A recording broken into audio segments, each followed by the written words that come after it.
Okay, good morning. We're going to start Resourceful Materials now with an introduction from myself. My name's Duncan Baker-Brown. I'm from University of Brighton School of Architecture and Design, and I've curated Resourceful Materials this year.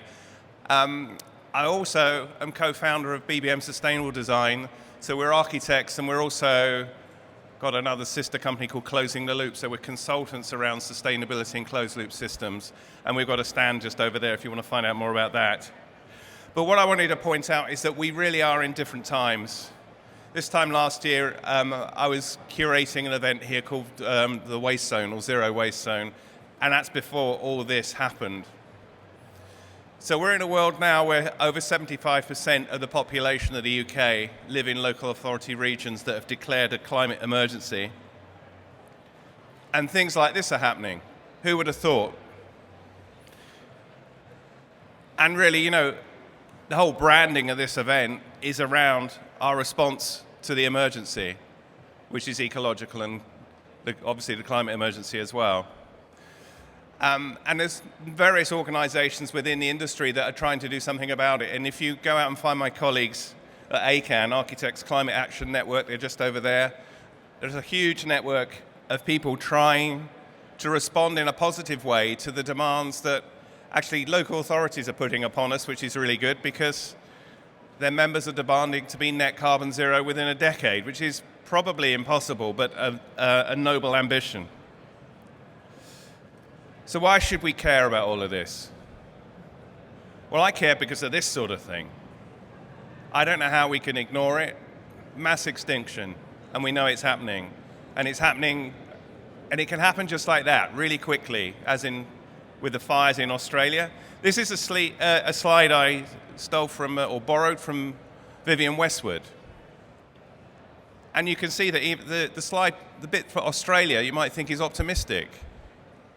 So all the red stuff is uninhabitable land by the end of this century if we carry on talking about it and not doing anything about the climate and ecological emergency.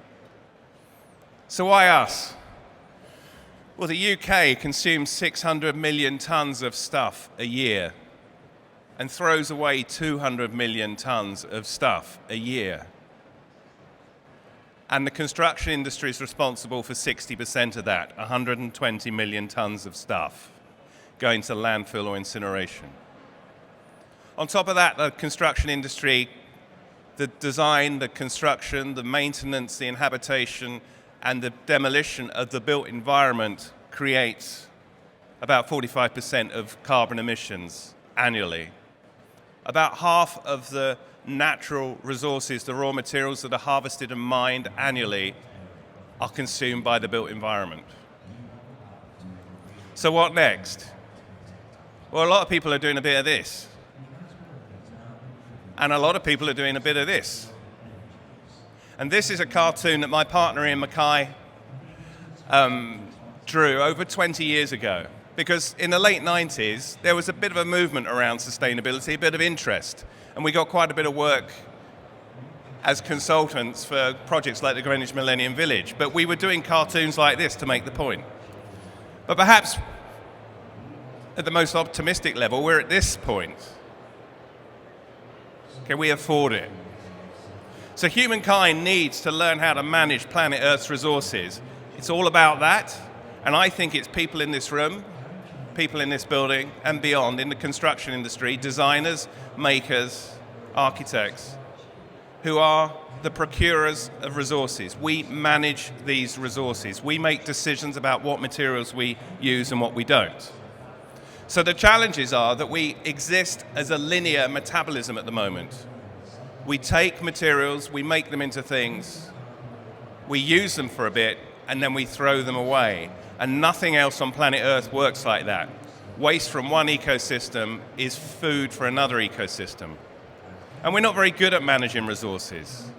This is a photograph of the last 23 North American bison before 10 more were shot in 1913. We don't know when to stop. It's a bit scary. So we have to drastically reduce our reliance on raw materials and reduce our consumption of stuff, not just carbon. The opportunities, well, the circular economy, understanding what that's all about, is a big deal. You turn linear metabolisms into circular ones. There's no such thing as waste. It's material for other resources, other opportunities. And there's lots of good news. And I was lucky enough to have a sabbatical from the University of Brighton, and I got to write a book called The Reuse Atlas, which is on sale at the RIBA bookshop over there if you want to know. And I sort of did it for counselling because I interviewed over 60 people who were doing amazing projects in the world of recycling, reuse, reducing materials, and closed-loop systems. And since 2010, the construction industry has nearly halved the amount of waste it creates. And WRAP estimates that nearly 20% of our industry is already circular. And we're getting off our love affair with coal. And I think cities provide us with a real hope. Cities are the places where everything comes together, where all resources come to, where we can start swapping and getting to know each other a bit better and turning linear metabolisms into circular ones. And we can mine the Anthropocene, which is reworking the stuff that's already been made, whether that's a city or an iPhone or a BMW car. In a circular economy, a BMW car, an old one, is the resource for a new one. At the moment, 80% of a BMW car is recyclable, but not into BMW cars. So this is the leap that we need to make. And we need to stop making sustainability the Mickey Mouse issue. And this was a really interesting slide from someone from the World Bank that I thought was really interesting. So perhaps we need to consider refusing projects from an ethical point of view before we reduce the amount of material we use on projects, before we reuse material and fabric and infrastructure, before we recycle. And our biggest challenge is not starting today. And if anybody wants to get involved with the School of Reconstruction this summer, we're doing a summer school down in Brighton where we're deconstructing a building with the help of the city, Brighton Hove City Council and Interreg. And we've got a summer school for 10 teams of students for a week who are going to reconsider this material, which comes from this building. It's being deconstructed instead of demolished. Thank you very much.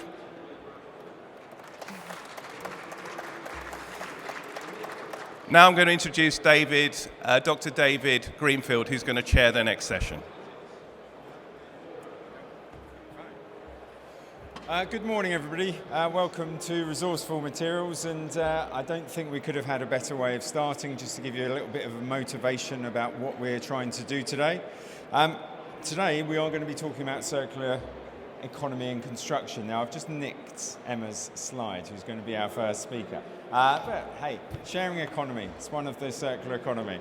I'm really lucky to have a great panel of speakers today. And they're going to give us a 10-minute presentation each, or thereabouts. And then we're going to ask and have a discussion on the panel. So get your questions ready, because I'll be coming to you later on during the session. We are talking about circular economy and construction. Just out of interest, how many of you in the audience know what circular economy is? Hands up. Good, so we are preaching mostly to the converted, but there's a few people that don't know. So our speakers' jobs are to help you fill that gap if you don't know what it is. For me, circular economy is absolutely, it's a bit noisy over there, absolutely one of the biggest things that the construction sector needs to consider.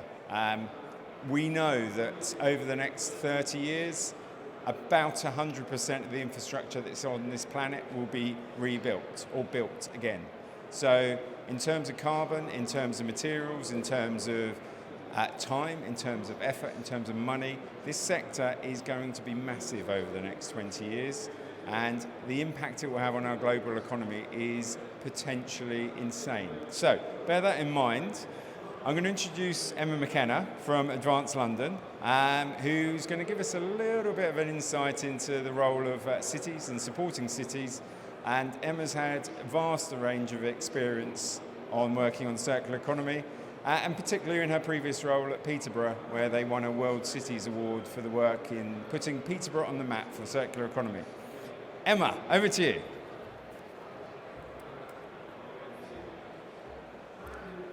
Thank you, David, for a lovely introduction, really building me up for failure this morning. Hi everyone, as David mentioned, I work at Advanced London, which is a circular economy program that's delivered by London Waste and Recycling Board. For anyone that doesn't know London Waste and Recycling Board, we were set up 11 years ago. We're a partnership between the Mayor of London and all of the London councils.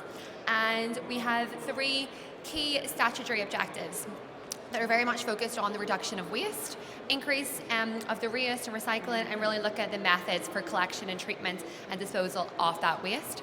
We have a very clear vision as an organisation, and that's very much kind of focused on creating a circular city which capitalises on the opportunities to become more resilient, resource efficient, and a competitive city of the future. And we feel that London is really best placed to be able to do that and drive that forward. We know that what the challenges are, and the purpose of my presentation is not to continue to depress us this morning, but it's really to think about kind of what tools we're using at LWARB and within London to really drive change, and also some nuggets of inspiration and some solutions that we've already seen that are being implemented here within the city, and then kind of ways in which you can get involved and join us in London to really drive this agenda forward. So, at LWARB, we run a number of different programs across working with a number of different audiences, but we have pulled together these as kind of the key areas in which we really focus on to drive forward change and really implement the circular economy within London. The first place is really kind of focused on innovation. We have a number of challenges out there, and it's really important that we actually come together and collaborate to overcome these key challenges, and that's really, really important for us. And we work quite across the board, working with corporates, SMEs, universities, investors, and the public sector to really drive this forward, and it's something I'll come back to a little bit later in the presentation.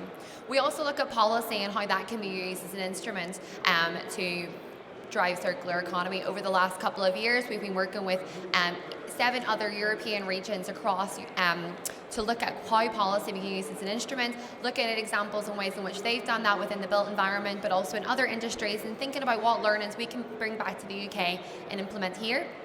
We've also spent a lot of time at looking at kind of the environment strategy for London, and also the London local plan, and developing the CE statement to think about ways in which this could be then implemented within the industry.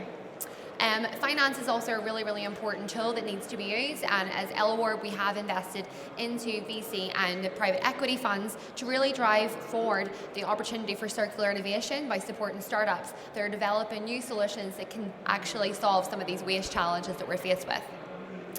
Communications is really key. I think over the last kind of couple of years, we've seen that the panic that people have had when it comes to plastics, and the options that they've since taken that aren't actually always the right one. And so for us, it's really important through our role that we actually communicate, or to the different stakeholders that we work with, whether that is businesses or whether that's residents, about what the right options are that they can use to make sure that they're doing the right thing, so that the options that we do decide to change to are not going to cause more damage. And then lastly, advice. As a team that I work in, we are very much dedicated to working with small businesses and startups in London to help them understand how they can redesign their operations to become circular, and also to scale that up within London and across the UK. We also work quite a lot with local governments, so local boroughs, to help them understand what interventions they can put in place, and over the next couple of years we will be expanding that work to work with larger organisations and corporates as well. So these are kind of just some of the key areas in which we work in, and areas in which we feel can really make a difference to implement the circular economy within a city and also within the construction industry. One of the things I just kind of wanted to focus on as well this morning is our circular economy framework. I know that a lot of people have said that they're familiar with circular economy, and what we find over the last kind of number of years is supporting businesses is there's loads of amazing guidance out there that exists about how circular economy can work in a system, or work in a city, or work in perhaps a development or in a particular project, but it's very difficult to think about how do you actually apply circular economy to your own business. What are the different things that you can be thinking about? And one of the things that we've done is thought about how does the circular economy be implemented across your value chain, and that's very much a kind of what we look at. So we go from the very start. How have you designed your business? What materials and resources are coming into your business? What's the inputs? How are you using those? And then how are you generating revenue or generating value from what it is that you do? And at the very end of its life, how are you recovering that value back so it goes back into the system again, either within your own business or someone else's? So this morning I wanted to kind of focus on a few key examples of organisations that we've worked with through the Advanced London programme that are really implementing some of these real key circular strategies. So with circular design, it's really important that we build circularity into products right from the very, very start. There's no point thinking about circular economy, whether at the very end. It's really important to think about that from the outset of design. So a really amazing company that we've had the opportunity to work with is Biome. Over the last couple of years through the Advanced London programme. And they've designed a material or a number of materials in such a way that takes waste materials to create something new. It's bio-based, it's much healthier, but also as well as that, they're working on a design that allows these materials and panels that they developed to be interlocked and then easily disassembled at the end of their life so that they can go on and be reused. Next up is clean resources, and that's really about making sure all of the inputs that are renewable and non-toxic sources that you're using either within your projects or within development or within the products that you're using. An excellent example of this is Adaptivate. We've actually used this in our office fit out. So just recently, over a year ago, we moved into a new office and we used no plasterboard as part of the fit out, and we actually use this as an alternative. So Adaptivate make these boards either plaster material or the boards themselves from hemp, which is widely available. It's a much cleaner resource. It can be locally produced. And also, as a result of that, the actual material itself is much healthier to use within office environments and in homes as well. Resource efficiency, this is really about building efficiency into every stage of your process. And an organization that we've been able to support through our accelerator program is called Cloud Cycle. So they've developed a machine learning in transit sensor that works with concrete companies to understand exactly what concrete they have, what's going out onto sites. If there's surplus, how can they then deliver that to another site that's nearby to really save the amount of concrete that's being wasted every single day here and in London and across the UK. And so this is a really great example of how you can use resources much more efficiently. Finally, looking at kind of circular revenue models, how are we generating revenue from the products and the services that we deliver? And how do we keep them at the highest value for as long as possible? An excellent example of that is Library of Things, which is an organisation that we supported that's based in Crystal Palace. We've got loads of stuff that we have in our houses. I don't know about any of you, but I'm a millennial, so I live in a very small flat in London and I don't have enough room for everything that I need. This is a great way for me able to go and rent and borrow something for a really short amount of time that I need, that I wouldn't need all year round. So I can go get a vacuum kind of washer, I can borrow a ukulele, or I can borrow a festival set if I want to have a party. There is so many different things, but this is something that we can, this is one project that they have in Crystal Palace, but there's moving forward with future developments. This is something that we could embed, so local residents, in say, for example, in flats, could have this built in as part of the service. And then finally, resource recovery. So this is thinking about kind of what's no longer needed and preventing them from ever going to landfill. And so a company that we work with, Smile Plastics, again, we've used these in our office. What they're able to do is take plastic materials that are difficult to recycle, or when they are recycled, they go down in value, to actually use it to make these into beautiful interior products. So as you can see at the top, this beautiful panel that you can see in the picture below is actually made from yogurt pots, and we've actually used it in our office, and it's really beautiful. So it's finding value in something you wouldn't traditionally see, being able to implement that. And these are 5 kind of key circular strategies that we think are really easy to kind of think about how you can implement these into your own business and then use them. So we've got quite an array of organizations that we work with, over 181, and these are just 5 examples. And so we know it's really difficult as large organizations, how do you access these solutions? So something that we're looking to do in the next few months is to meet the buyer. So large developers and architects can actually meet with some of these amazing companies and see how they can use them, implement them in their projects and developments. So if you are interested, do come and speak to me, as that is something that we are hosting. One last project I just wanted to mention is our Circuit project, which is something that we are running with 3 other cities across Europe: Helsinki, Hamburg, Hamburg, and Copenhagen. This is a really, really exciting project, and Anna, who's also going to be on the stage from UKGBC, is one of our key partners in this. This project is a 4-year project. It's going to be for 4 years, and it's very much focused on demolition and reuse, refurb and transformation, and principles for designing new circular buildings and future developments. Over the next 4 years, we want to implement 9 demonstration projects here in London. This is a real opportunity to kind of implement innovation within the construction industry here. We're hoping as part of this there'll be a lot of learning and insight, and we're really, really keen to engage with developers and architects that want to think about how they can implement circular economy and these kind of key areas into future projects. So if you are interested, please do come and speak to me. And then just a final point, just a shameless plug, is that every year we run CE Week London. This will be our 3rd year, and this year we're very much focused on how can we use the circular economy to combat the climate emergency. We host a number of events throughout the week, and it brings together a wide range of stakeholders, and we would love for you to get involved. So if you are interested, do please come and speak to me. As part of this, we will be hosting a hackathon to really focus on some key challenges within the construction industry. So we would love to have as many people involved in that as possible. So thank you.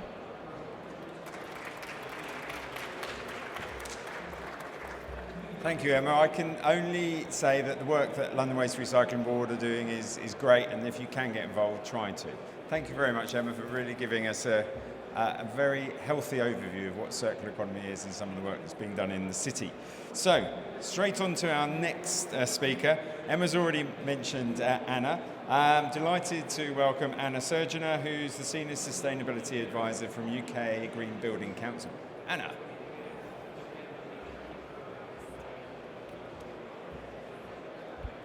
Hi, can you hear me? Oh, yeah, got a bit of competition, so I'm going to speak up.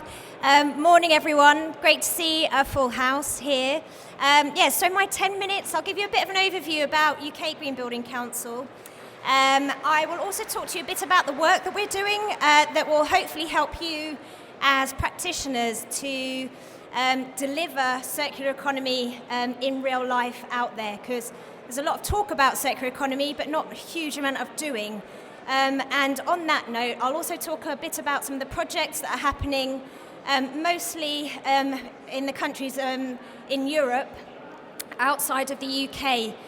So just to give a bit of inspiration and hopefully means that we can start to see some action and activity here in the UK. I'd just like to get a show of hands in terms of the audience. Who has a role in sustainability? So is here sort of because they're interested in sustainability. Okay, and those of you who aren't sustainability and have a sort of a general design job, construction. Okay, interesting. Okay, so I think what's really interesting is that we tend to speak in our echo chambers. We all kind of know what we're talking about in terms of sustainability and circular economy. So I'm hoping some of the outputs that we'll talk about today will be helpful to kind of go out beyond the sustainability groups and start to really get this mainstream, because that's what ultimately we need to do. We need to break down those barriers and start to make this normal and part of everyday practice. Okay, a little bit about UKGBC, UK Green Building Council. We've been around for over about 11 years, 12 years, set up by industry, for industry. Our mission is to radically improve the sustainability of the built environment right through the value chain. So from investment, and we have members, 450 or so, across that whole value chain, which makes us, I suppose, unique in that perspective, in that we can bring that cross-section of knowledge to the work that we do. The work that we do is based around industry research, so coming up with guidance. We do a lot of learning and development from every level, even up until our sort of CEO and board level individuals.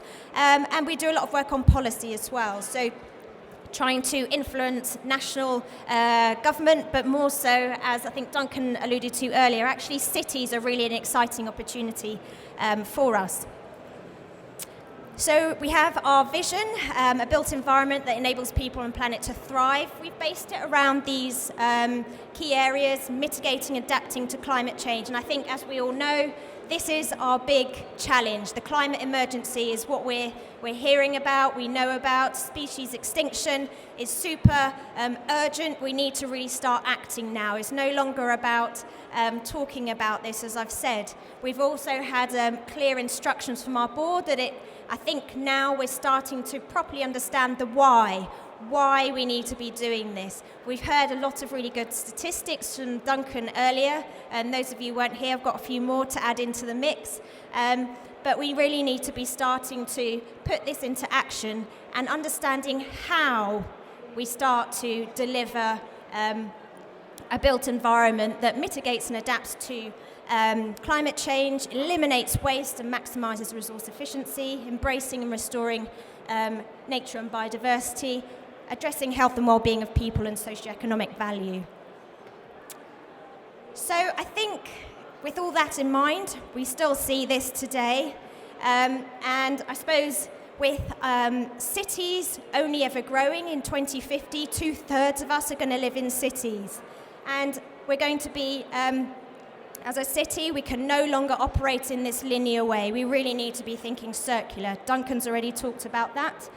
We know cities consume 75% of our natural resources, 50% of our global waste, and emit 60 to 80% of our greenhouse gas emissions.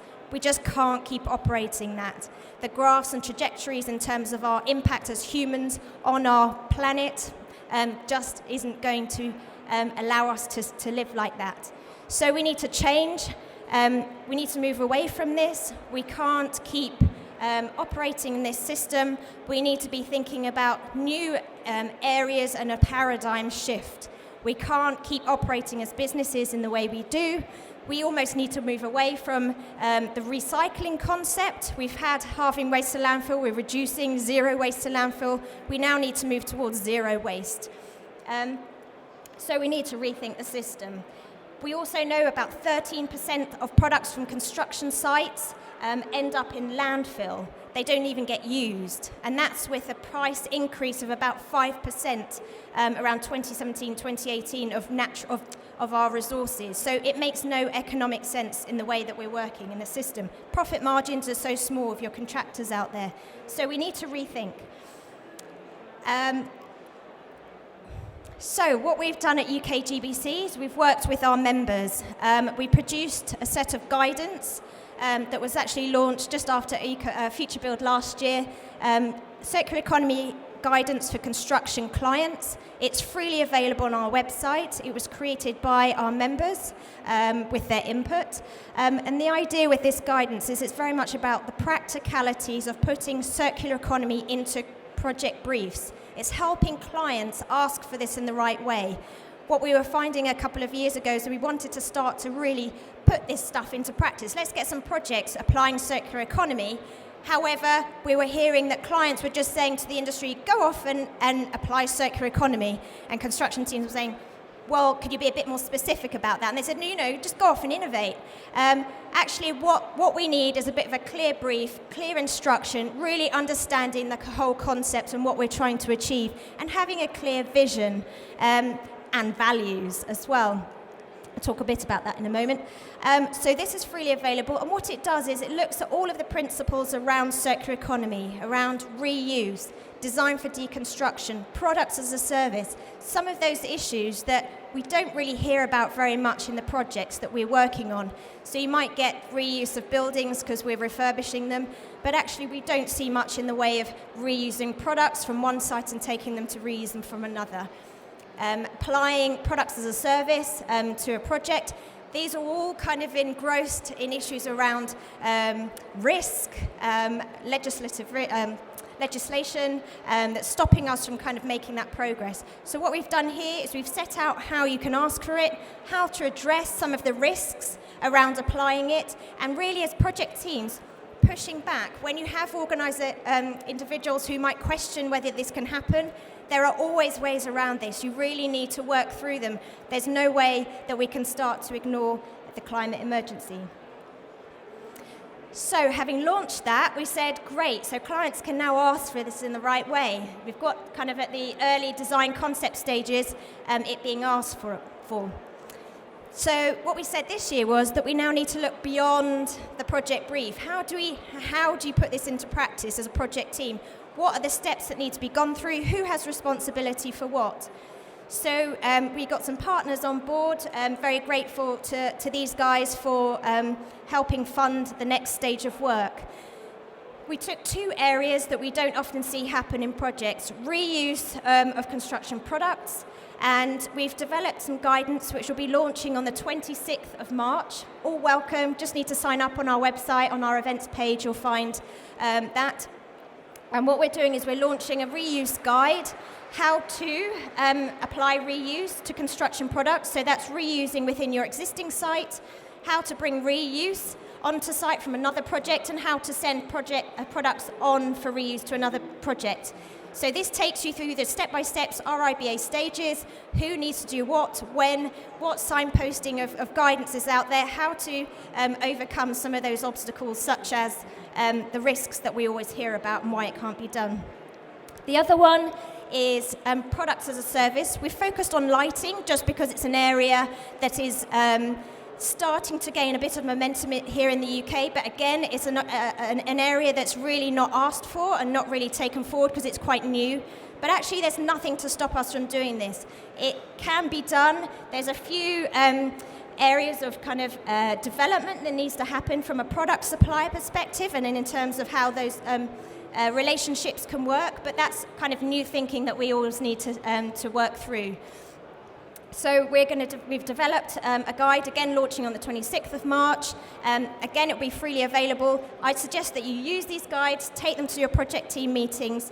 We'll also be producing slide decks so that as project teams you can understand the why reuse and products as a service is important, what the guides do, so you can take that to your project teams and start to help them really understand how they can do it. What we'll also do is realise that you might ask for it, but then what are the products out there that can help you to do it, and what services can support you in doing it as well.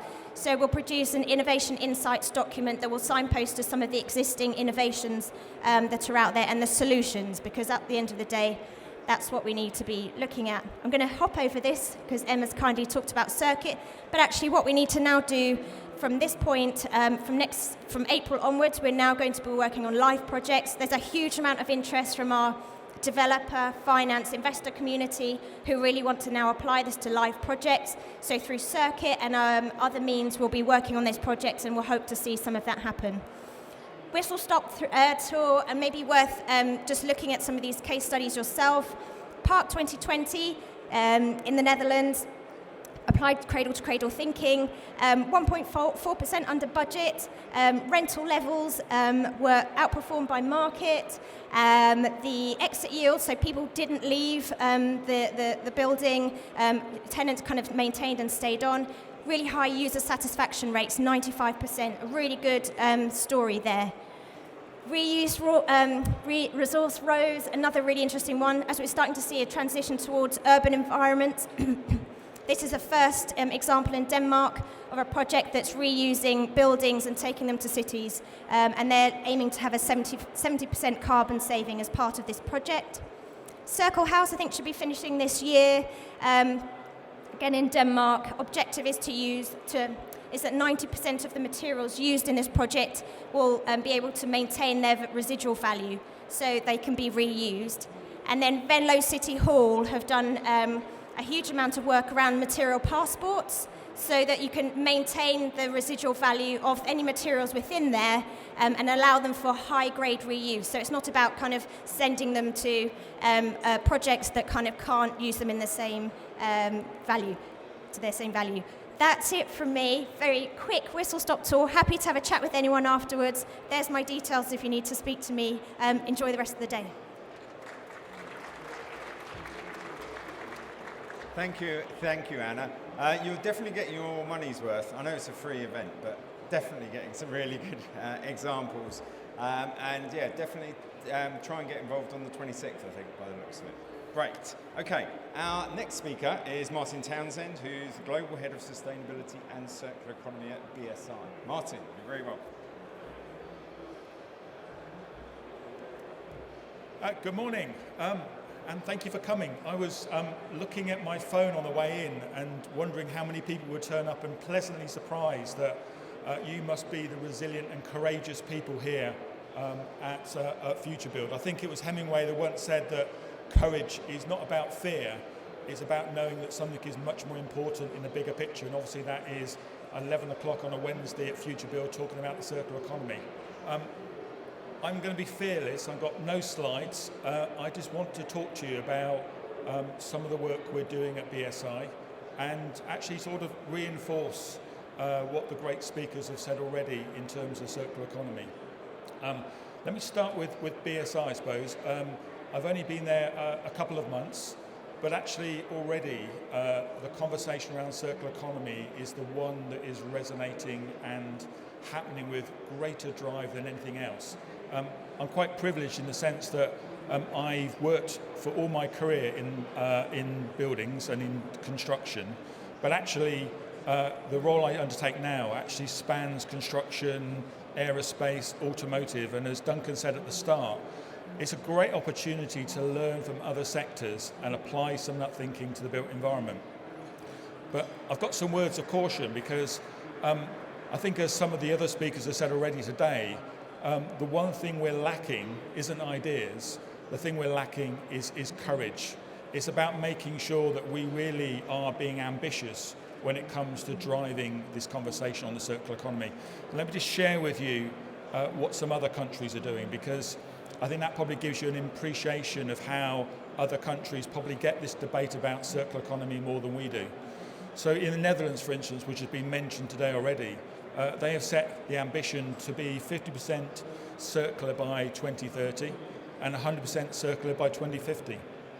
They really see that we need different business models. We need to think differently, because some of the numbers that Anna talked about already are dramatic. When you start to look at the amount of waste, the natural resources that are used in construction in our cities, the amount of greenhouse gases that are emitted, the amount of material that gets thrown away basically through the construction process. We need to move from this linear way of thinking to a much more circular way of thinking. I was thinking on the way in, what are the ingredients, what are the things that I really want to share with you? And I came up with 6 things on my list. Some of those have been mentioned already, but it's always good to reinforce them. Other things which I think are worthwhile adding to our conversation so you can quiz us on the panel. My 6 things that I think are important in terms of answering the question about construction and circular economy is we need to think very differently about our products. We need to make sure that we're thinking about them in terms of how can we extend their life. So when we design our products, how do we make sure that we're thinking about their maintenance cycle? We're thinking about ensuring that we understand how it isn't that linear process that's been talked about already in terms of, extract and dispose. We're thinking about how we can maintain and keep the life of that product much more useful. We need to understand how we can share information better. There will be many conversations, I'm sure, today at FutureBuild and tomorrow about digital. Don't see those conversations to be separate from this conversation on the circular economy. If we understand what goes into a building, if we understand its durability, its life cycle, we should be seeing buildings as resource banks. We should be able to use the data that comes from understanding in terms of design, and we should be able to use that information in a much more free way to make sure what we can do in terms of the second life of that product. I think that is so important. When you start to look at what some countries are doing in this space, they are pairing buildings. So you can only get the permit that some people have talked about already unless you pair it with an existing building. So a percentage of material from an old building becomes a percentage of a building that you're constructing from new. We need to think about that process of change. We need to think about resource banks and sharing information in a much more proactive way. In that same process, new technology like blockchain will be a major shaper in terms of understanding the chain of custody, in terms of what is where, and actually understand how we can use that much more effectively as well. So blockchain isn't just things that are being applied to the financial sector. When you look at some of the things that are going on in the UK, quite a few local authorities are now trying to apply a blockchain to the planning process to get that transparency, to get that involvement of communities to understand what's going on, to get that appreciation of how we can use materials and we can have a greater understanding of design, planning and the construction process generally. Collaboration is going to be essential. And it's always good to share a platform with Anna because the DNA of UK GBC is about collaboration. It's about bringing people together that would naturally be competitors and getting them to understand how you can work in a much more collaborative way. If we look forward to the future, we need to break down some of these barriers in terms of competition. We need to understand how we can work in a much more collaborative way because the circular economy will enable that in a much more positive way of doing things. We also need to make sure that we really understand how we're going to change our business models. I think it's been mentioned already today by Anna that there's a great YouTube clip by a guy called Joe Pine which talks about not the service economy, he talks about the experience economy. When you go from what we've done historically, it has been about extraction, it's been about product, it's been about service. And now the space we're moving into is a different way of thinking around how can we make the experience of construction better.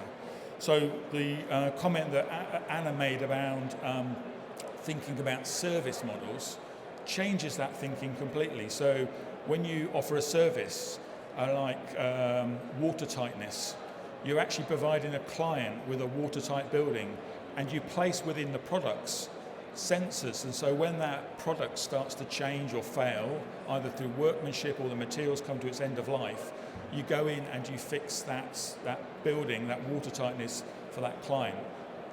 We've heard about lighting as a service, there's cooling as a service and heating as a service. Those different business models are things we really need to think about as we start to change our circular thinking.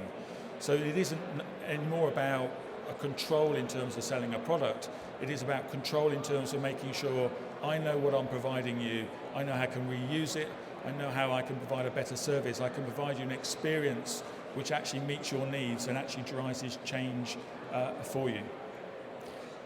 All of that, I think, is where we really need to create our ambition.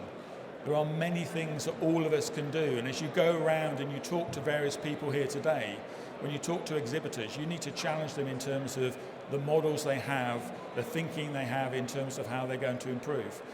Because the numbers which have been mentioned already in terms of the amount of waste, the amount of carbon emissions that come from construction are unsustainable. And if you think about the amount of buildings that get constructed every single day, it's 13,000 buildings across the world, mainly in China and Africa, that are being constructed today. All of that takes resources, and if we don't move from a linear way of thinking to a circular way of thinking, that process is unsustainable. So I'm going to leave you with that thought, and hopefully a good series of Q&As as we come back later. Thank you, Martin. And who of you were expecting lots of slides on standards? I know I was. So really encouraging to see that we've got a standards body taking the plunge and getting into circular economy. Right, now we go from standards to Catherine Adams. Many of you will know Catherine. Catherine's been around the scene for a little while now, and I would have to say is one of probably the most experienced people in the circular economy and construction field, and has one of the most strategic overviews. So it's a real pleasure to welcome Catherine to the stage. Catherine, over to you. Thank you. Hi everyone. Making me sound quite old there. So I'm just going to spend the next few minutes talking about some of the things I've learnt really from working in resource efficiency for 20 years. I did start when I was 10, so let that be known. I've got various hats. My hat today is with the Alliance for Sustainable Building Products. I think we've got a stand over that way somewhere. We work in 3 predominant areas: health and well-being, resource efficiency, product sustainability. I'm much more in the resource efficiency sphere. And we're a membership organisation, 70 members. Don't worry, I won't list them all. They're just from the whole supply chain, and also linking in with NGOs and academia. So yes, so I've been involved in resource efficiency for around 20 years. Most of that's been at the Building Research Establishment, BRE. So I just wanted to share some tips really and some thinking from that. So really, it's all very good for people like UKGBC, BRE, ASBP to say what should happen, but if industry aren't really going to buy in and participate, then it's not really going to happen. We need to be able to develop practical solutions with them. Drivers for change are really necessary or things won't change. So in the last 20 years, the main driver from removing waste from landfill was really the landfill tax. It cost people money, basically. So there does need to be more incentives in material, waste costs, that sort of thing. And we've obviously got the huge incentive of climate emergency. It's much easier to make complicated solutions than easier ones, than simple ones, I think, anyway. And this means, and by making complicated solutions, we can turn off a lot of people. And I'll come back to that. Try and keep things simple as much as possible. Exemplars are often catwalk. There's a lot of effort that's put into exemplars. They have the supply chain that's engaged, and they co-create with each other. The client's very much engaged, which is great. We need them, but we need to understand that how these exemplars can be adapted to work for the high street, where our projects are very much more constrained by time, by the supply chain that we have, and ultimately by cost. So how can you make that work in that environment? And also with smaller and medium-sized builders, not always just the large people all the time. Incremental actual change is better than transformative theoretical change, but we should still aim high. We need to be able to make sure that we get the basics right, and I will talk about that in a minute. And also understanding and having the data is king really, and I still think we're really quite poor in having that granularity and understanding of data. So we've heard of some statistics there. Apologies, the bottom the bottom's cut off. That shows you how much is going to landfill. But if you break it down, about 60 million tonnes of our waste is from construction and demolition. And 90% of that is recovered. A lot of that's downcycled. If you look at how much is reused, it's probably about 1 million tonnes maximum. So that's less than 1% that's reused. We also have a lot of excavation waste. That's soils and stones. It kind of gets often sort of ignored in this whole sphere. It is inert material, but you know that's a lot of movement of waste to wherever it's going to happen. So I've been working with government, BEIS and DEFRA quite recently through the Green Construction Board, which is part of the Construction Leadership Council. And we've just published this Zero Avoidable Waste in Construction document, which can be found on the Construction Leadership Council website. And that is really a working interpretation of what do we mean by that in construction sector. Why have we been doing this? Because DEFRA is committed, and therefore government, within the waste and resources strategy for the whole economy to be zero avoidable waste by 2050. So we've been looking at what this means in construction. And obviously within construction, we need to think about the whole life cycle of the project. We need to align it with the waste hierarchy. And more importantly, we also need to make sure that whatever we do doesn't have an adverse or knock-on environmental impact elsewhere. Also, I'm sure you've all read the Waste and Resources Strategy, which came out 2 years ago. But within that, there is commitment to look at policy and legislation for construction products in terms of looking at extended producer responsibility. So with BRE, we've been looking at 10 construction products, seeing what's happening to them, where are their hotspots within their life cycle in terms of the waste, and then would specific legislation, policy assist within that. So my main message here is that government is starting to look at this area more and more.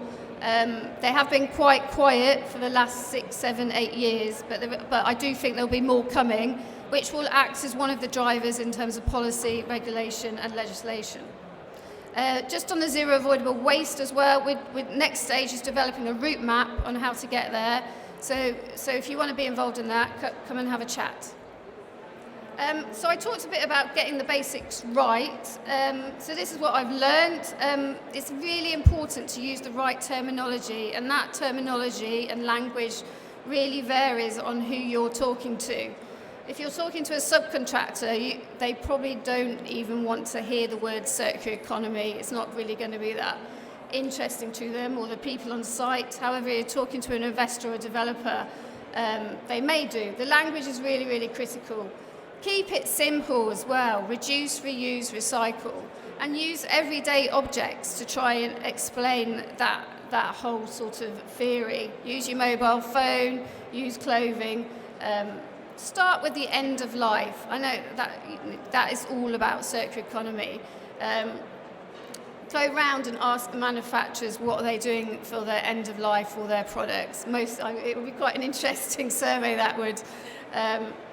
The pessimist in me thinks that they probably wouldn't be able to answer that very well. Understands people's motivations. So why are they getting involved in this? Is it because they have to? Is it because they want to? Are they being driven by cost? Are they being driven by time demands on site? That is really, really important to be able to then get that message across. Connect the dots, and that's people and processes.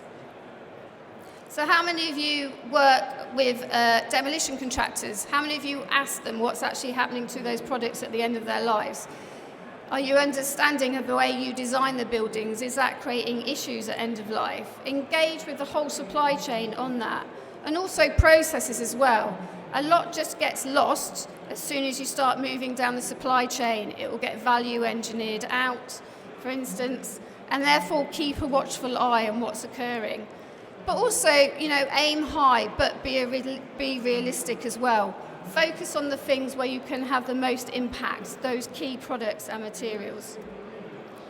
So I wanted to talk a little bit about data. I spent a lot of time looking at data for construction products and construction waste. So you see the quotes there, just the importance of having good data really, and making sure that the data we use and the tools we use actually do help us, and we use them in a clever way. So how many of you really understand at a project or a company level how many materials you're using for different types of products? Do you know how much plasterboard is being used? Do you know how much is being wasted when it's installed on site? Do you know how much that's costing you? Both in terms of money, both in terms of time, and in the environmental impact as well. I work a lot with contractors, and I don't think a lot of them could answer some of these questions for their products. Do you understand the lifetime of these products as well, and how the design changes affect those lifetimes of those products? Wastage. We're still creating around 12 million tonnes of construction waste every year. A lot of that is just the way we order and procure materials. So how much of that wastage can we really, really reduce? Our resource routes. Do we really, really understand what's happening with our products at the moment? As soon as it goes to a MRF, a waste facility, it kind of goes into one big mass, and then it all gets lost there. We need to have a better understanding of that as well.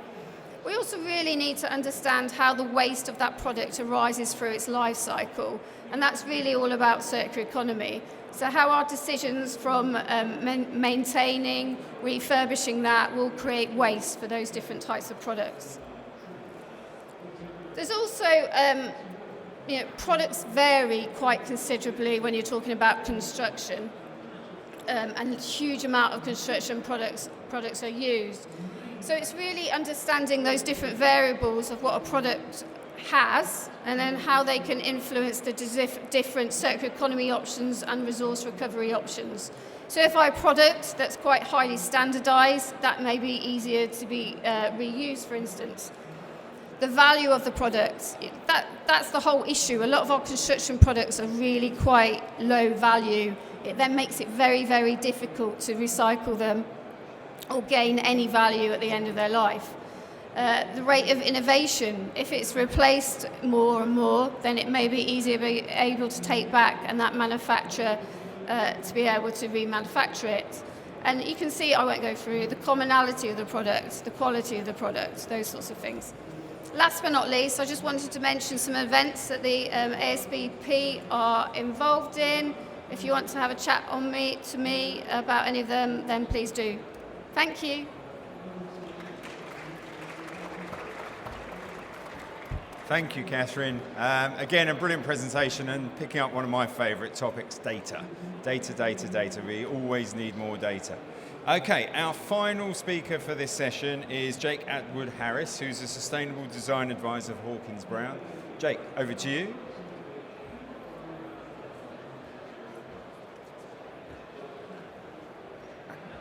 Hello. Well, I think that was a great introduction, actually, to a lot of the topics that I'd like to speak about. And it's brilliant to see people just talking about the actual fundamentals that we think are so important as well. So I just launched straight in here. So this is just us. It looks a little like an advert. It's more just to say we work on a vast range of projects. We have quite a large urban design team, master planning team, and we also have quite a large interiors team as well. So when we think about circular economy on different projects, it can really be quite vastly different in scope and how we really need to approach it. So what we've been trying to search for really is this kind of common approach that we can take across every single project we do, even if it's just a theoretical project, and that we can use that to compare our projects against each other. So this is just our sustainability statement, but the real key thing here today that everyone has been talking about is the evidence and well-being, really, and that's the big focus for us. So how do we apply that to the city, as we've been talking about so far? So this is a master plan for Royal Oak Park, and what this whole project, unfortunately I've not got a lot more detail on this, but this whole project was really just about industry in the city. So a lot of you probably know there's these little pockets now that are getting increasingly isolated in London of manufacturing. And there's huge amount of pressures there. There's a lot of pressure just to convert them all to high-end housing, and that's being done on quite a scale. And yet, if we really do want to store material banks, if we really do want to have local supply chains and easy access to materials, we need to keep manufacturing in the city, at least in some regard. And that's actually why other countries around Europe and even places like Wales are far ahead of London in certain aspects, because the cost of just purely renting land is so much lower, and they're able to actually have large material banks as a physical object.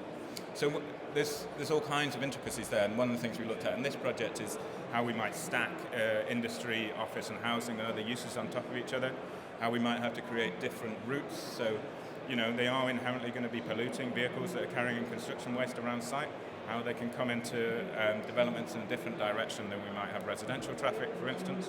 And it really is just to point out that there are technicalities to this, but also there's massive design challenges and huge range of different solutions to overcome there. And then this, again, jumping right down the scale there this is part of our developments that we did at what's now referred to as Here East. This is actually the media centre for the Olympics. So the entire project is a reuse project, every single thing in it really was reused. And this is just one aspect that we refer to as the gantry. So this was a large steel lighting gantry that was built for the Olympics. It was covered in lights and TV cameras, and the plan was always to remove it. Even though the Olympics was talked about as the reuse Olympics, this is a huge piece of, to us, a huge piece of accommodation that was going to be removed. So initially we looked at recladding it. It wasn't designed to be reclad, it wasn't designed to be reused, so it wasn't strong enough to do that, which is obviously a key point in doing that. So what we did is we worked with the WikiHouse system, off-site construction, which is another kind of element that we look at in some of our projects. And we developed these kind of small artist studios. So these are all built and let now, as you can see on the side. And then even within those artist studios, they all work on the same kind of plywood system, all CNC cut and knocked together very quickly with a minimal amount of fixings, can be reused, can be moved. But also, several of them, you can see they have a variety of cladding that represent the local area. It's where the Bertie Bassett's factory used to be, if you recognise the Refreshers colour scheme on that one. But also there's a couple there that have cladding, that one of them's made from some of the old site hoarding that we used, and a few little bits of innovative materials around site. So even if there's not a huge amount of material, there's still little bits that we can get. So that's an approach that we really like, but what we're really trying to do now is we're trying to push that in every project. Like I said, that's a catwalk project, quite clearly. You know, That's a project that's out there that gets in magazines, that's next to a lot of businesses. So what we've really developed is this Herbert tool, which is a free visual, quick and iterative design tool to measure embodied carbon. So this is really designed. It's not trying to overtake people like One-Click LCA. What it's trying to do is enable our designers to make the right decisions at the right points in the process. And that, critically, is at stage 2, and it's before planning, before people will pay for something like One-Click LCA or one of these various other sites, not to advertise just one system. And so this is just really the key diagram for all of this. These are the different stages of life cycle according to the British standards around calculating embodied carbon in construction products and buildings. And I think the key message is that, it's a cycle, and that's what we try to teach our architects. And no matter at which point in this cycle you innovate and at which point you reuse and you integrate circular thinking, we're going to use one single metric at the end of it to assess all of our projects, and that gives our architects the greatest range of freedom. We don't have an approach. We don't say you should reuse as much as possible. We don't say you should use as much existing buildings, or it should be designed to be, stage D, that it can have the most reuse. We take one single metric across everything in the building, and we can have a very simple comparison without getting into long discussions.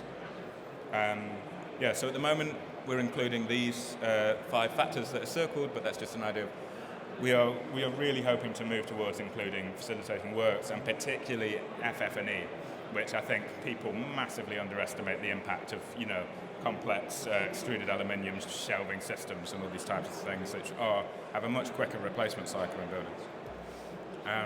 And so this is just a little bit of what that might turn out as. This is one of the first buildings that we actually assessed using the tool. This assessment was actually quite rough, and actually the figures may well be wrong. But this is one of the things that you might end up doing. This project actually had a problem running through BREEAM because it has so few materials that it couldn't quite be calculated in the proper way. So you can see it's basically all CLT, concrete, and a little bit of tiling, and that's pretty much the entire building. And that in itself, we hope, will help it have a much more circular kind of lifespan, because when it comes to the end of its life, it's going to be a lot clearer to understand what's been recycled, where it needs to go, and hopefully reduce waste just the entire way through the construction. That's a small swimming pool project. And then this is, as you can see, is the output of the tool. So what it does there is, unfortunately you can't quite read the materials, but that would be the 49% there is steel, and then the 22.5% is brass, which is actually the cladding on the outside. And that kind of represents what you find in most buildings. Even a timber frame building like this, it's metals, really. It's metals and plastics that are actually doing a lot of the impact. And so these are the materials that we should really be focusing on reusing as much as possible rather than throwing away. So basically, here's the data. That's what it looks like on the left, and that's what we turn it into as a visualization on the right. And that helps us actually, this is the key really, is to assess different aspects, assessing individual elements of the building rather than as a whole, but assessing elements which can be optimized in themselves. So splitting out the structural model, looking at that as its own thing, and particularly when we're talking about reuse, structure is something which really can be reused, and where the solutions are not always obvious. Potentially a very high embodied, large, tough concrete frame is more reusable on the right site than a frame which will have to be deconstructed and use energy to deconstruct it. And then again, looking at facade panels, which is a real key for us. And what we're actually finding is we can approach 90% of the impact of the building just on certain buildings with frame and facade. Because really, when you look at it as a build-up, it's hugely different. And also, just a quick point about modeling in Revit. Sorry, it's a Revit plugin. The one on the left is how Revit understands things. The one on the right is built wrong, according to Revit. And that's our process, is we build it wrong, we get an accurate figure out, and then we'll apply that back to a single material in our Revit model. Because actually, if you start going into the complexity of how people are modeling, I think we are not at all ready to do buildings and material banks, because that is the level of modeling we're doing mostly on the left. So how can that account for C-section versus I-section, 0.4 centres versus 0.6 centres? And really, you look at a whole residential development, the difference between a 0.4 centred aluminium extruded stud and a timber stud or a 0.6 centre is huge. If that's all your internal walls, it really is worth going into real data about those small little bits. And you see the figures there. And then quickly on these ones, again, external walls, a little quick study, brick that you might get at planning, brick that you might move to after you've done been through all the various different consultants who have their own different ways of ruining your building. And architects don't want to do this anyway. So what I was saying to our designers is, look, you can use this to do better work. This is not an extra overhead. This is helping you to make better arguments. And then that's what, in the end, all of our projects now, this is a splash screen in Revit. This bit, unfortunately, isn't part of the free software, but this is what we're moving to, that every single project will have a single metric and then a very simple breakdown of metrics. And then just very quickly, completely different, but to say that the circular economy and sustainability in general, it's not just one metric. We can always look at that one thing, and that one thing does include water use, it does include energy use, but this is just to show another project and a different regime. This was for San Francisco. San Francisco has problems with water at the moment in all kinds of ways. It's setting on fire all over the place. They have too much sometimes, they have not enough at other times. So this was something to sit in the bay to help partly clean the bay water, and as you can see, circulate water and a different kind of circular economy. So yeah, Herbit's free, you can get it from there. If you'd like to download it, put it in Revit and ask me if you have any questions. Thank you, Jake. Right, we now have got time for a panel debate, so I'll ask all of our panelists to come up and join me on the stage. I'm going to go for a black screen, I think, because that's what we've got. But while they're all coming up, I'm just going to take a little picture for social media. So just to keep you all awake, can you all just give us a big wave? Really big wave. Come and look as though you're listening. That's great. We'll put that up on the social media channels. And if you are on social media, I'm Dr. Resources, in case you're interested. While we just get the mics sorted, hopefully you'll have found this really interesting discussion. And for me, one of the big challenges is actually how we implement this. So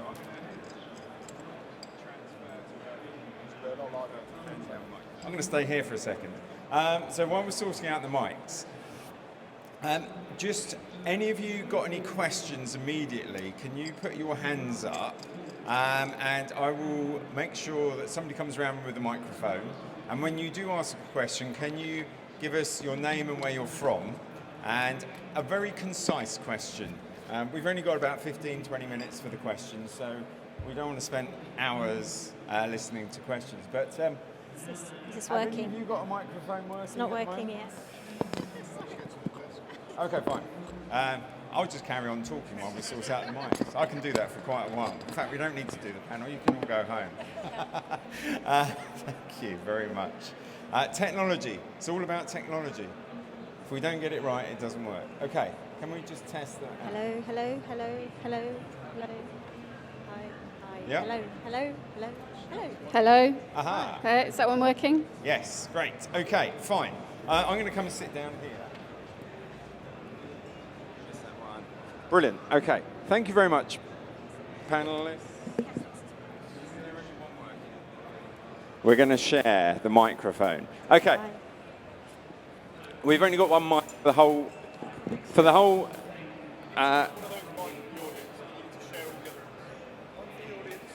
Thank you. Okay, fine. Super. So this gentleman's going to pass around the mic. So we had a question at the back. If you could just pass the mic to the lady at the back, that'd be great. Thank you. Hi, my name is That's fine. My name is Cristiana Ceraldi. I'm with the World Business Council for Sustainable Development in Geneva. I wanted to know, what do we need to convince decision makers to build circular? So for those of you who didn't hear that, what do we need to convince the decision makers on circular? Who wants to pick that? Anna, you've got the microphone. Oh, but does it work? No. Yeah, it does. It does. Okay. Hi. So, yeah, we need the business case, I suppose, for clients. They want to see returns. I think I mentioned a case study, Park 2020, and we, in fact, had the owner of that company, Delta Developments, Kurt Zacharias, come and speak to our leaders network, and he talked about value and having values. So as leaders, I think those who are leading some of these developments need to really think about their own values and the legacy that they want to leave behind. And as part of that, obviously, we need to have value from this. And I gave some examples of the economic return that he told us about. The presentation was actually recorded. It's on YouTube. So if you search for Kurt Zacharias, UKGBC on YouTube, you'll find the presentation, and it's really interesting because he talked about the fact that he was developing an area just outside of in the Schiphol area by the airport, and at the time there was an economic downturn, and he had set his vision around cradle to cradle. It was going to be a circular economy development, and it was a time when there was no movement in terms of investment, and he was looking to really set the bar very high. Everyone thought he would never be able to achieve it. And as you heard earlier from some of those statistics, he actually made value, he made money on the investment, and he also has a very low turnover of tenants. So I think, we're starting to see some of those examples come alive. Martin, you want to add something? I think Anna's just completely nailed that, actually. I was going to say exactly the same point. The reason that people are not seeing circular economy to be so important is because they're missing the point about value. The whole issue here is that the linear economy, they see to be a valuable kind of proposition. If we start to change that concept and make people realize there is value in the products, value in the services that are the new business models, the whole thing will change. When you start to talk to some large corporates now who are starting to think about service economies and understanding how that is a more valuable proposition than a linear economy, the whole business case changes. So I think Anna's completely got it right there. It's about value, it's about different ways of thinking, it's about making sure that we can create capacity by good design. Catherine, you want to add to Yeah, that? Before you do, I just want to add something, because I think the question was about decision makers, and for me there's two different types of decision makers. We've got a public sector decision maker, and then we've got a private sector decision maker. Quite a lot of when we talk about this, we're talking about the private sector. And for me, and I know Emma might want to add to this, when we look at the public sector, some of the decision makers really haven't got much time to even consider this. We're talking, Duncan and I are actually currently supporting Brighton Hove City Council on their journey. We've taken 125 officers through circular economy training over the last 6 months, just to help them understand what circular economy is. We're taking councillors and the leader of the council through that training in 2 weeks' time. We've got 2 hours to convince them that this new paradigm shift to circular economy is something they need to embrace, but more importantly, champion. And for me, I think that is one of our biggest challenges, that the decision makers need to become champions rather than just decision makers. Sorry, Catherine. That's all right. So I'll just add quickly, I think there's a risk element in here and the whole stranded asset type thing. So what is the cost of that risk if you don't make your buildings adaptable, flexible, fit for purpose over the lifetime of theirs and what they should be? There's also a thing as well, which I alluded to in my presentation. I just don't think we've got a real grip on how much actual waste costs us now in terms of construction, in terms of the materials, the waste costs, the environmental cost as well. That's a good place to start, actually having a real better understanding of what it's costing us now. Two very quick points, one super fast. In terms of public policy decision makers in the UK, I'm not sure what it's like in Geneva, very quickly, remove VAT on retrofits. It's really simple. It costs 20% more to keep a concrete frame. And what we're seeing quite a lot, and we have a few good examples of this, where we've managed to convince clients to retain the existing concrete frame, because the building they want has to be the exact same shape and size because of the planning system. And yet, it was actually cheaper for, I think still on all those projects, it would have been cheaper for them, knock down that concrete frame, build the same concrete frame from new. And that's a purposeful policy driver that is intended to encourage new construction and destruction. The government has some very quick drivers they could pull. And there's a campaign about that at the moment, Retrofirst campaign from AJ, and ACAN are also pushing that kind of thing. So I urge you to get involved with that if you can.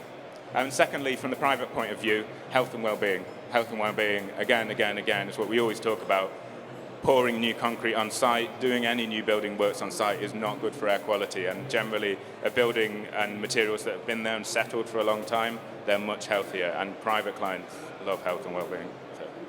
Emma, you work a lot with decision makers in the public sector. What's your take on this question? Yeah, I think actually I've really seen a shift over the last kind of few years since I've been working within circular economy. As David mentioned, I first worked in circular economy at Peterborough, and I was someone that was young and in my 20s and really kind of coming into the world of work for the very first time and having to convince local councillors and the directors and local, kind of chief execs that this was actually the right thing to do. And I think kind of this kind of playing on values thing is really something that's quite important. Like, what kind of legacy do you want to leave behind, not just within the city, but also for your children? And that was something that really kind of worked well in terms of my own chief exec, encouraging him that kind of circular economy was the right thing for us to focus on, and what he wanted to kind of leave behind is his impact. And I do think that a really key important aspect of this is actually education and knowledge. I think there's so much I think we're kind of all familiar with what the circular economy is, but I still think that there's so much more that we could know about this. And I think, having that understanding and knowledge of kind of the whole breadth of what the circular economy can offer is really, really important as well, and not just thinking about it within just waste. I'm very, very I always like to say that I don't work in the waste world, but I do work for London Waste and Recycling Board, so that is quite confusing. But it's more than just kind of materials and resources. It's about space, it's about people as well, and how do we think about kind of circular economy and empowering local communities to be able to kind of look after themselves and building up community capacity in cities, and being able to kind of bring that into kind of the circular economy sphere as well, and kind of engaging with decision makers in the public space as well, I think is really, really important too.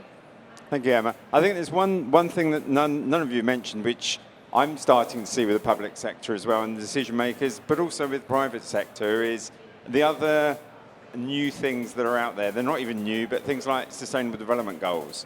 And we're seeing a lot of decision makers seeing that as a key parameter for how they can work moving forward.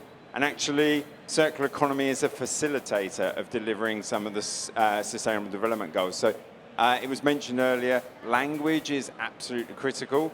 And understanding the language of the decision maker, understanding the language of the champion is absolutely critical. Right, so we've got a question at the back. If you can make it nice and quick and tell us who you are. Hi, my name is Sagar, and this notion that we got to move from the linear economy, because the linear is about extraction, inefficient production, and wasting the production of our efforts, to a circular economy when none of this is going to happen.